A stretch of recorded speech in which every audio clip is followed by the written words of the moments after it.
Moikka Joni. Moro. Hei, sulla ei ole maalipallo.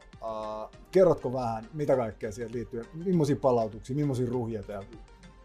Jes, eli näkökulmasti joukkuepallopeli. Pelataan lentopallokentän kokoisella kentällä, heitetään palloa maata pitkin. Miehillä liikkuu parhaillaan 80, eli aika vauhikas peli.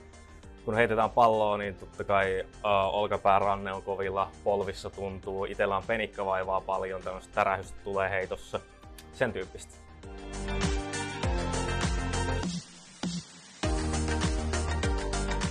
Tässä meillä on tämmöinen X-Grow huippukylmähoitolaite. Meillä on erilaisia hoitopäitä. Ja tällä pystytään sitten puhaltamaan ja ohjaamaan sitä huippukylmää ilmaa. Eli täältä puhalletaan semmoista 25 asteista pakkasilmaa ja siihen haluttuun kipukohtaan ja hoidetaan sitä aluetta. Ja se mitä se tekee, niin se supistaa niitä verisuonia sen kylmän tullessa. Ja kun se lämpö tulee takaisin, sieltä niin se kierrättää sitä verta enemmän. Eikö niin? Eli verikierto kiihtyy, aineenvaihdunta kiihtyy ja se auttaa niin mahdollisia tulehduksia ja tämmöisiä kiputiloja. Kuulostaa hyvältä. Miten usein tätä voi käyttää? No, pikkasen tietysti riippuu, mutta kyllä se niin 5-6 kertaa päivässä voi puhaltaa kylmäksi, jos oikein pahasti vaivaa. Yleensä semmoinen 3-5 kertaa muutaman päivän sisällä auttaa paljon, mutta niin kuin teilläkin, kun treeniä on paljon, pelejä on paljon, niin se voi ottaa ihan rutiiniksi siihen omaan palautumiseen, noin niin kuin ihan yleisesti. Alright.